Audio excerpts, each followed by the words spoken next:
Well, hello and welcome to This Is Not an HR Podcast annual Halloween Spooktacular. Yay! Hannah Hampton, my ghoulishly great gal, how are you doing today? I'm spooktacular. I don't know. It's no secret to anyone that's listened to our podcast that we are huge fans of Halloween. I'm going to say it's probably my favorite holiday, but it seems to me in the last 10 years or so that I'm seeing a lot more people talk about how much they love it. And I mean, heck, my neighborhood, there were houses decorated in September. So, I mean, it seems to be something that it's either more acceptable to enjoy this kooky holiday or people I don't know. have a theory on this. And I don't know if you're going to like it, but I do have a theory.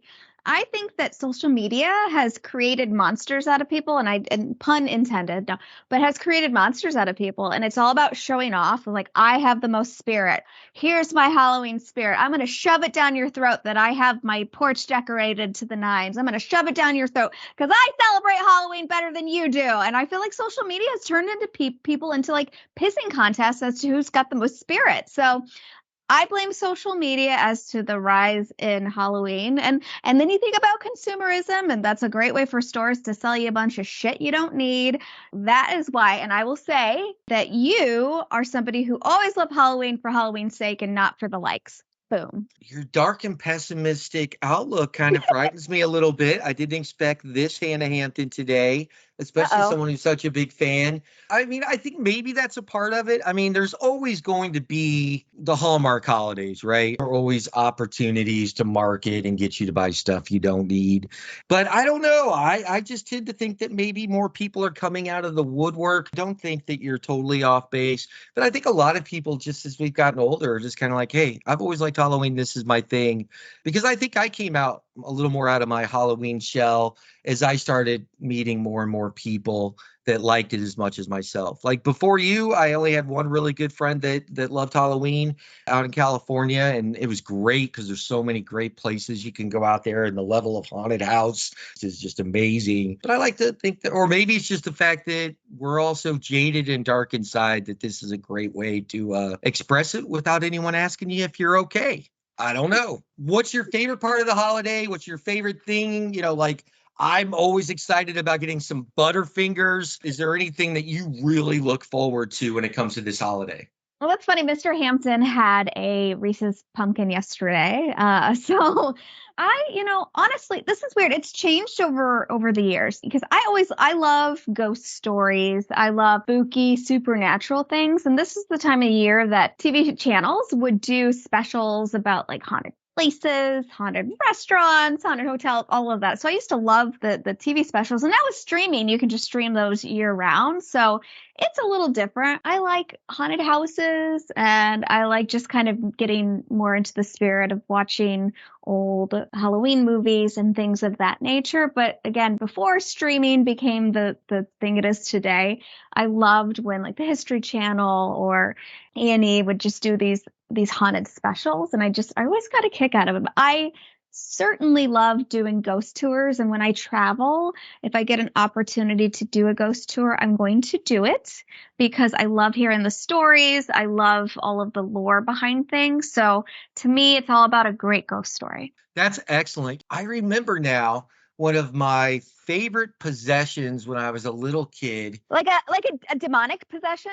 I'm just kidding. No, that was later. That was when I was a little older. I remember the fact that I have liked Halloween since I was probably 4 or 5. Of course, we all like getting the candy. I had this Disney album back in the 70s. Read along albums were a big thing. Yeah. So I had a read along album for Disney's The Haunted Mansion.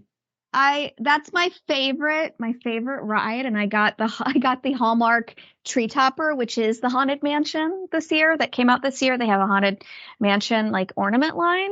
Oh, Obsessed. You're going to forward me that link, and I'll include it in They're ours. sold out, but hopefully they'll restock them. But I will send it. Horseshit. Horseshit. I know. I got the last one at my Hallmark store, but I digress. Go on. So you had the Haunted Mansion read along. Oh my God.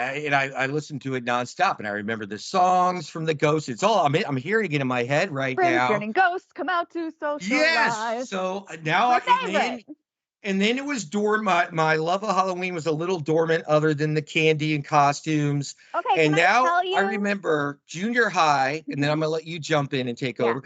Junior high, my dad was such an avid reader. He would read like a novel or two a week. I started reading his old Stephen King novels. There it is. Ooh, that's good. That's good. So mine, this is me. This is Hannah getting kind of personal. So sometimes I'll have stress dreams, and I'm that person who remembers a lot of their dreams. But one of my regular stress dreams is I'm at like Disney World or Disneyland, and I'm trying to get to the Haunted Mansion, and I cannot get to the line to get on the Haunted Mansion. Because again, it's like my favorite ride. It's the only ride I really care about. And I'll have stress dreams where I'm there and I can't get to the ride. That is awesome. So your nightmare involves you getting scared for about not being able to get scared. Exactly. I'm like, I just need to get to the Haunted Mansion. And it's like, for some reason, like I keep, it's like a maze where I'm like, okay, it's this way. And then I turn around and I'm in a dead end and I'm like, oh my gosh. So it's a stress dream, a regular stress dream I have. And I've had it many times. It's wild. Disney, why do you do this to me? And I'm not a Disney person. I'm not a Disney adult. I'm not somebody who has like Mickey Mouse ears and has to go to Disney all the time. I literally am a Haunted Mansion fan. That's it. That is hilarious. My kids are Disney kids. I have not been back to Disney World since high school. Well, we could have a whole episode about stress dreams, and but I think that would be very interesting.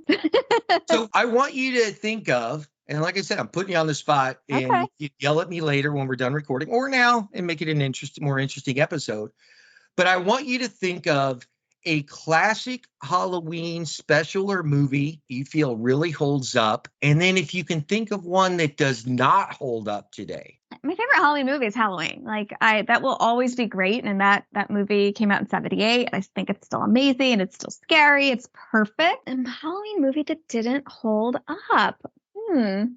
I don't know. I can't think of one and maybe come back to me on this one, but I will say I will forever love Halloween, the original. And yeah. The original Halloween absolutely holds up. I also love both Rob Zombie remakes. One that I think that was underappreciated that stands alone in its own very grindhouse kind of way is Halloween 3, which has Okay. nothing to do with Michael Myers, is Hmm. actually a great grindhouse drive-in style horror film if you go back and Hmm. watch it today. I was really pleasantly surprised. And here's one that I thought would hold up that did not, because I am in the middle of Mick's Halloween challenge where I watch a Hmm. Halloween special or movie every day starting October 1st. I was devastated. Feel free to unleash on me here if you disagree. Lost Boys does not hold up. Really Yeah, interesting. I Okay. was. I haven't watched it in years, so I can't like argue one way or another.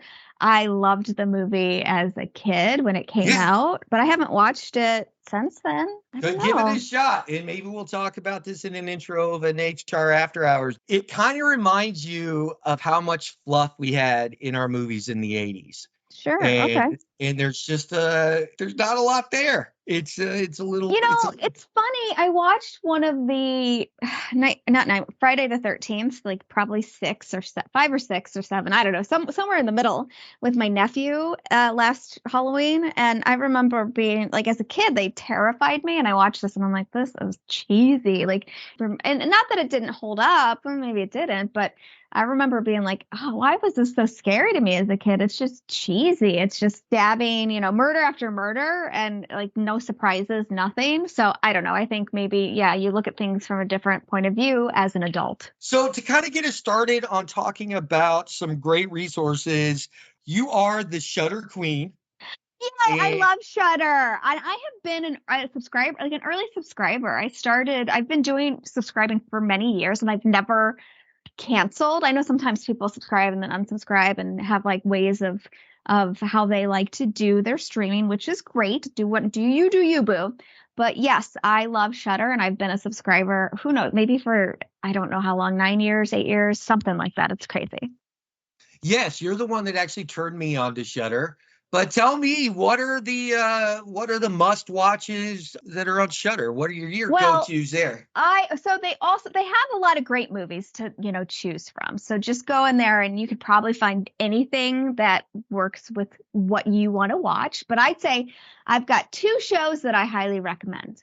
And they're both original Shudder shows. One is Creep Show, which, I think Yes. everybody should be aware of what Creep Show is because it was an EC comic, and then it was a great anthology movie of the 80s. And all of that good stuff. So they rebooted it. Greg Nicotero, who I adore, I am a Greg Nicotero fangirl, but they just released like the fourth season of that. So I've just started it. I don't have any comments on the most recent season because I haven't watched it all, but definitely a great show. I really enjoy it. The effects are awesome because it's freaking Greg Nicotero.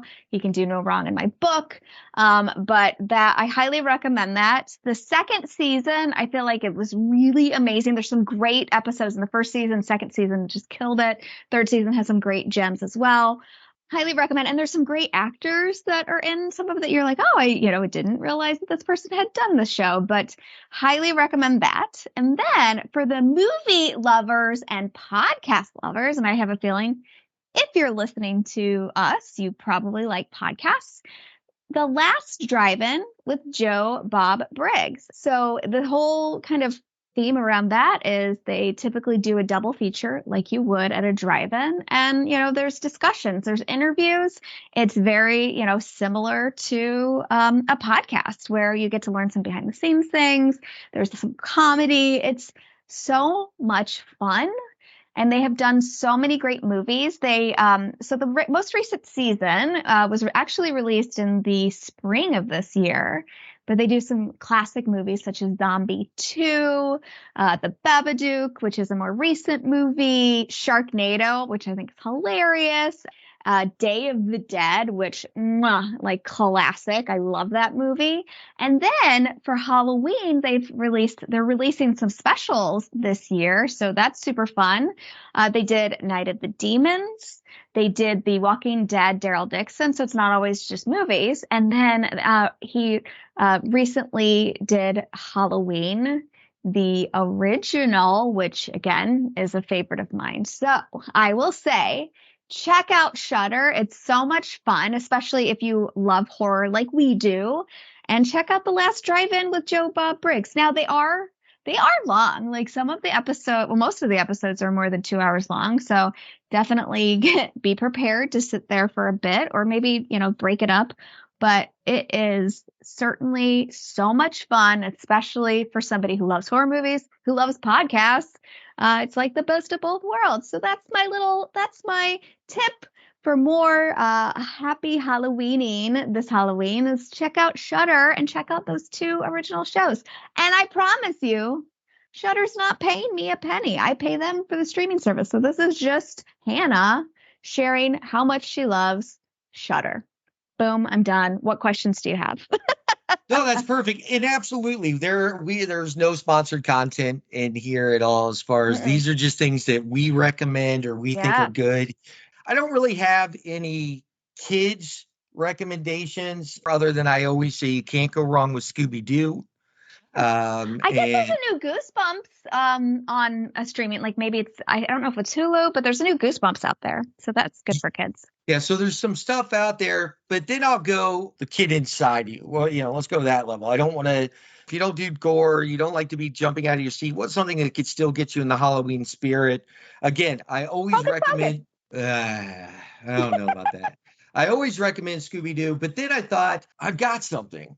Mm. It's funny, it's a classic, and that is the Family Guy episode, and then there were fewer. Hmm. And this particular episode, it's an homage to the old 50s and 60s horror films.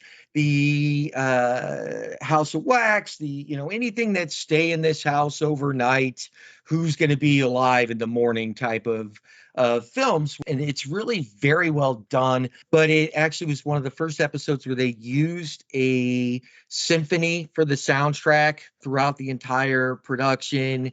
The quality of the animation is excellent, and it's got a lot of little winks and nods to some of Fun. the old horror films. So I it don't was, know if I've seen that. I'll have to check it out. yeah, it was originally released September 26, 2010. It's a 49-minute episode. Definitely would recommend it. And I would say, your middle school kids on can watch it with you. And we've talked about this before. There's just so much content out there that you and Oh my I gosh, yeah, it's could hard. spend an entire week watching nonstop television and not watch the same thing. But I found this great movie on Amazon Prime. Prime has always had some great content in it. And this one is again, a little bit of blood, but I would consider this more of your PG-13, even though it's a rated R, but R level PG-13 horror, and it's got a little time travel twist to it, and it's called Totally Killer. And it's got Julie Bowen from Modern Family, and it's got a great cast. And it's about a girl who goes back in time to 1987 to stop a serial killer who killed three of her mom's best friends in high school. Okay. And it's got some very serious and overt nods and winks to the Scream series, to any films about time travel. She right away references, when she's back in time, to Back to the Future. If you're watching it with your family members, I think mothers and daughters would love this together. So it's a great spooky alternative to taking your daughter to the new Taylor Swift movie. I think it's got a lot there. I think there's some good nostalgia, and I think it's something you can sit down with the whole family and watch. So I recommend that one, Hannah. I definitely think you would dig that. Okay. We've got a topic that also is affiliated with a new movie, but it's also a follow up to our first Halloween Spectacular, where we talked about completely immersive horror experience of McCamey Manor. And I don't know if you remember, we spoke about this in the first Mhm. episode. Russ This is McCamey. like, isn't this like the one like the most hardcore haunted house? Is that correct? Yes, no one's made it Okay. all the way through. There we go. Yes, I remember that. Um, So when we did our story, basically this gentleman had created a very intense, immersive horror experience, haunted house, that had required you to sign a 40-page waiver before you began. And supposedly the only cost of admission was a bag of dog food, and no one had made it all the way through. And this immersive haunted house experience could last up to 10 hours. Hmm. And so basically, we discussed it before. You went through, he meets you, talks to you, basically wants to kind of figure out, he caters supposedly the experience to the individual. You were allowed to pick two things that he wasn't allowed to do to you. And then basically you gave him carte blanche. So it seems like kind of like this great story about, no one's ever completed it. And would you ever do it? And we talked about some of the things people had said happened. The first couple articles that we used for our story, everyone just kind of talked about, like, you're crazy if you do it, but it's there if you want to give it a try. Right. Hmm. And then we saw that people thought it was torture porn, but they basically, we were under the impression that he was ran out of town and did it somewhere else, took it somewhere else. Well, now, and this is in a film, but I've also got some articles. Basically, it turns out that good old Russ has been accused of several misdeeds, been accused of sexual assault, as far as some of the things he did with the women that went through this. And then when Oh, you gross. in the movie, and like I said, I've got an article that was on the Daily Dot, but in the movie, one of the people they interview, and it's one of those documentary styles where they keep showing footage and then they go back to these main 5 or 6 people they interview, and you've got some people that just have small parts that they discuss, but they don't use any reenactments. So anything you see from the horror house was actually video shot and posted by Ooh. Russ. When he first started it, one of his friends was also the videographer, and they had actors like any other haunted house, and it was just typically an extreme haunted house bordering on an immersive experience. But he had actors just like any normal haunted house you go to in any city, Chicago, Los Angeles, San Diego, New York, whatever.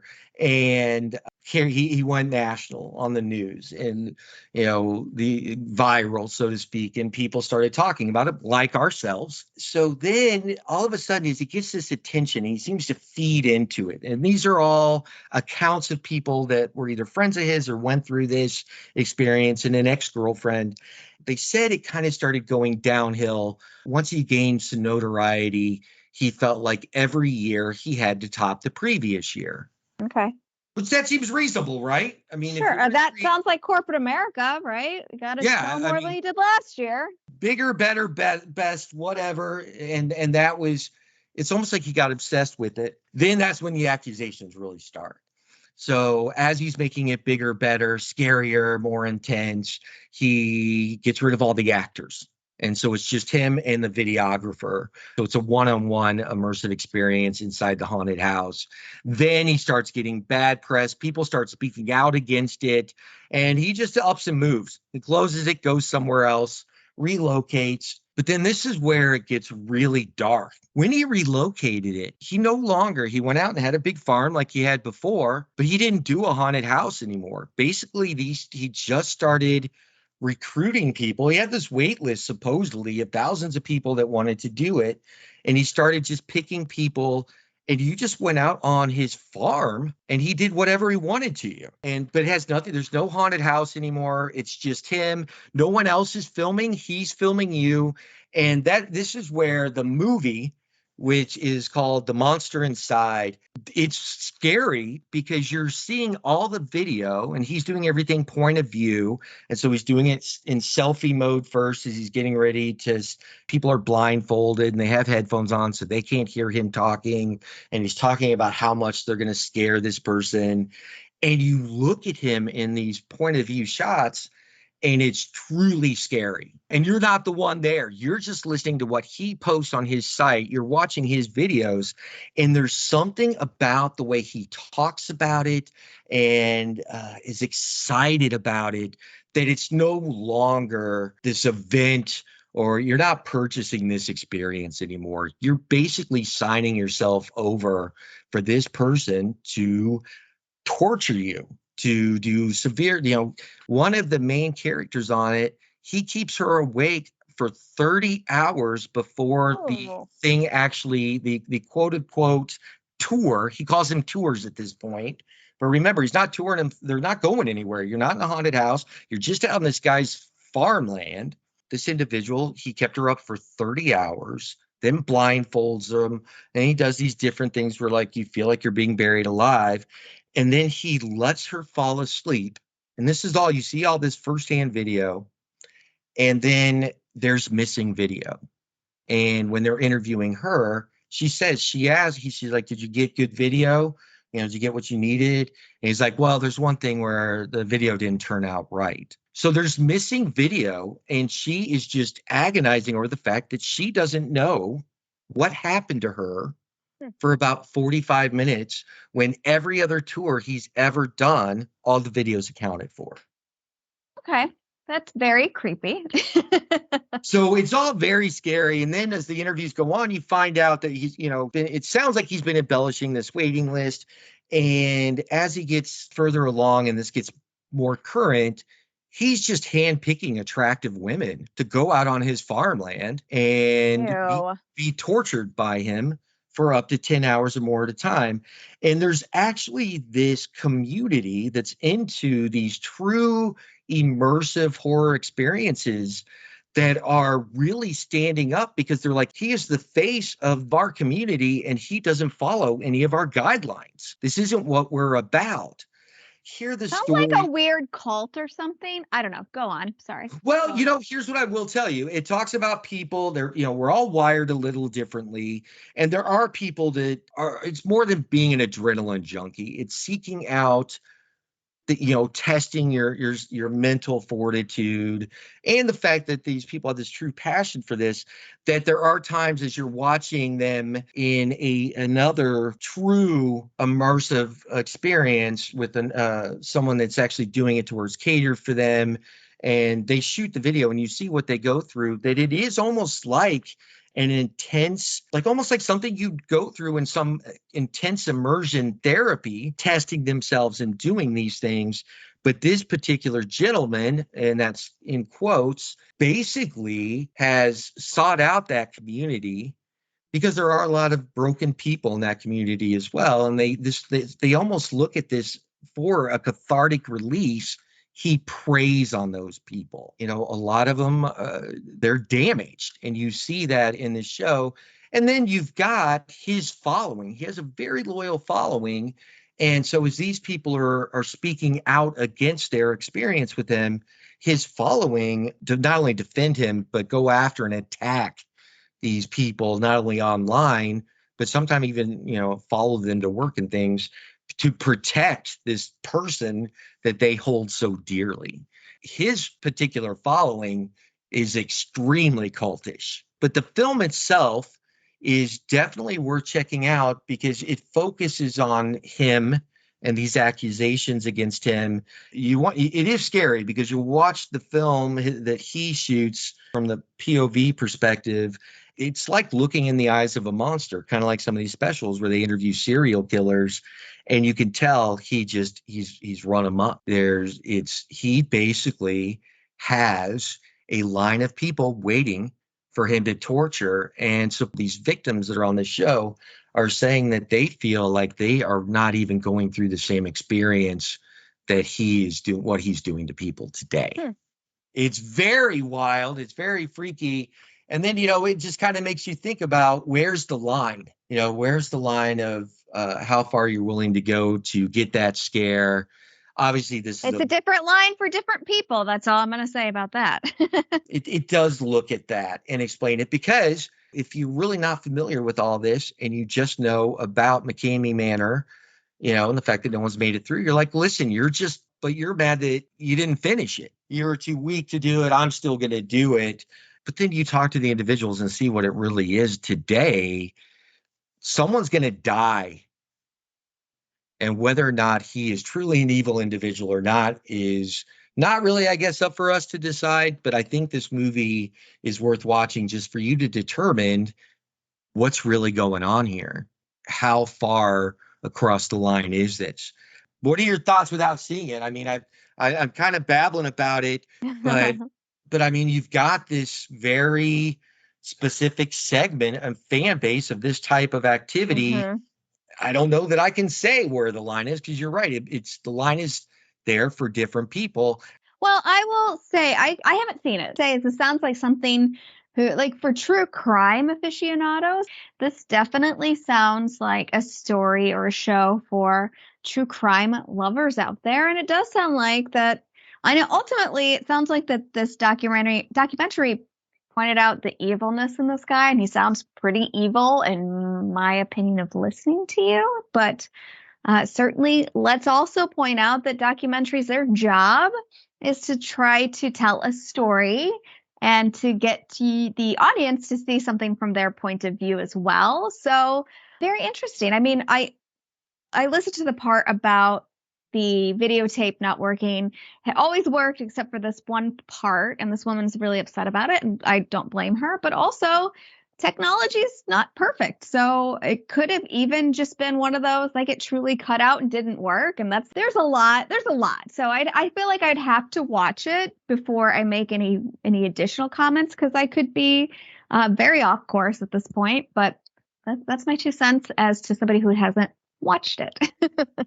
So here's something I want to do for fun for us to close real quick. Do you have anything on your Halloween bucket list? Anything that you want to do that you've not been able to do yet? Oh, I want to visit the Winchester Mystery House in California or whatever it's called, House of Mystery. That's on my bucket list. See, I want to stay at the world famous Clown Motel in Oh, Nevada. I still can't get anyone to do that with me. it's so like that is so you. Okay, I love that for you. Sorry to sound like a millennial or whoever does that, but yes, that is a totally a Mick Danzig place. So yes. Would you Yes, go for with you. me? Let's make it happen. Let's do make it happen. Hey, I love it. I love a good road trip. I love a good wacky story. And clowns are freaking. It's funny. I have a little like clown on my shelf. Like I'm looking at it right now, and it's a hobo clown, which I think those are the creepiest of them all. And it was actually my mother's, and somebody gifted it to her, and she was getting rid of it. I'm like, no, get rid of it. I love it. It's so creepy. And my nephew hates it. Somebody comes over. Sometimes I'll hide it places, but I'm all about it. And ultimately, Hannah and I just want to make sure that you have a ghoulishly, grotesque, and wonderful Halloween. Hannah Hampton, always a pleasure. Have a great night.